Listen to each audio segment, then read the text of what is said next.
I am Dr. Heather Moore, owner of Total Performance Physical Therapy. Tonight we're going to talk about physical therapy for plantar fasciitis.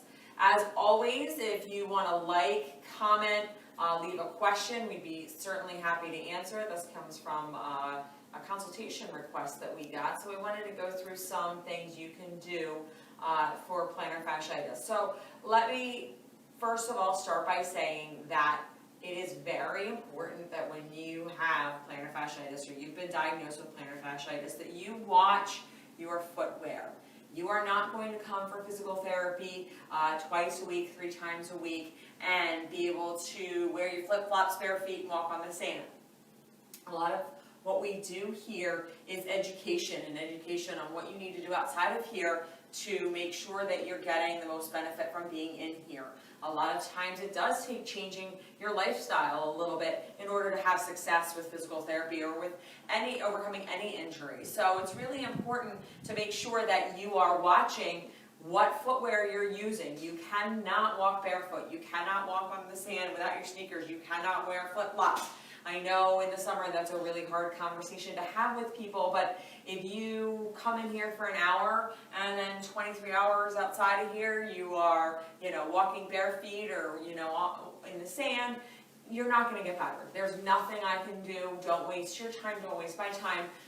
You're not going to get better. So just kind of a friendly, gentle, maybe not so subtle word to the wise on how to handle when you're not in physical therapy. So really make sure you will not see success. 100%, I don't care what you say, you will not see success with physical therapy unless you follow through with proper footwear. So we're going to show you some things tonight that you can do when you start to feel that foot pain. Plantar fasciitis is generally associated with a very painful first step in the morning. You wind up getting out of bed and you put your heel down and it's extremely painful. So you want to do everything to avoid that pain in the morning. So one of the things that you can do is at night you can take a water bottle, Coke bottle, whatever, it doesn't matter, you just want to fill it with water, freeze it, and then you want to run it underneath your foot. That's going to help reduce some of that inflammation in the plantar fascia. That's going to help reduce some of the pain that you have. Some people sleep with a plantar fascia night sock to keep it stretched out. Those do work well. Again, if you aren't changing the circumstances, if you aren't changing the reasons why you first got plantar fasciitis, and one of them is the type of shoe that you wear, you are not going to overcome it. So, when you are diagnosed with plantar fasciitis, you want to make sure that you wear those sneakers all the time.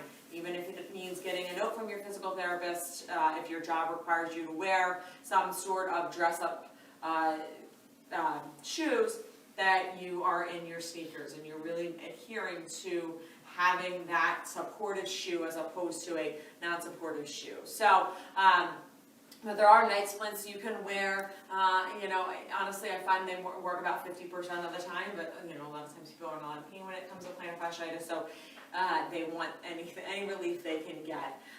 When you're working with plantar fasciitis, what you want to do is you're going to have to really start to work on it. And the nice part about it is you can do it while you're sitting at your desk. We have a Beastie Ball here that I would recommend getting because it's rigid, it's very hard, and it'll get into that plantar fascia very, very well. Golf ball will work, but it's not as effective as this. So when you have something like this, you want to take it and you're just going to roll it all around your foot. So you want to go all the way back to your heel. You want to go on the sides of your foot. You want to go up to the toes. Okay? You can do the standing. You can do the sitting. Push as hard as you want.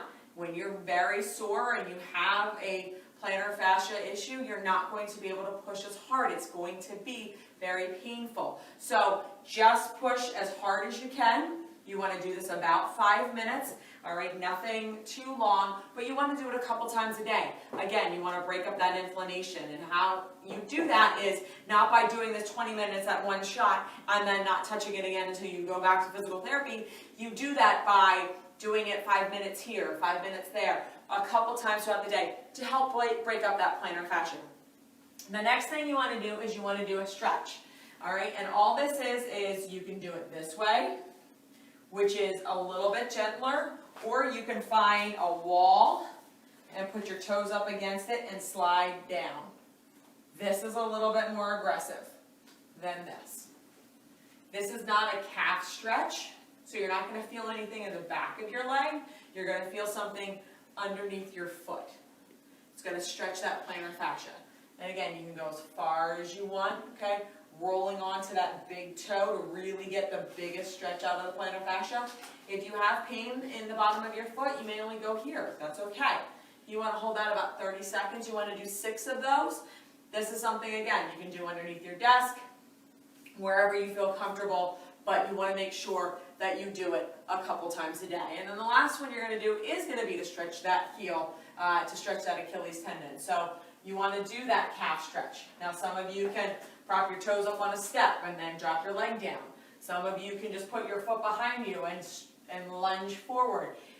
Feeling that stretch up the back of the leg. You want to try and keep your knees straight, your toes pointed forward, and your heel down in order to get the most effective stretch on that calf.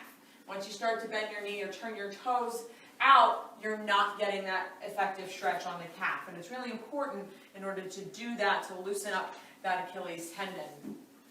And then at the end of the day, again, as we said in the beginning, you want to ice that plantar fascia. It's really important to make sure that you're doing that, not only at the end of the day, but a couple times a day, again, to limit that inflammation. If you are experiencing plantar fascia pain and you want to come in and have a free consultation with one of our doctors of physical therapy, all you have to do is give us a call at 215-997-9898 and we'd be happy to get you in. Thanks and have a good night.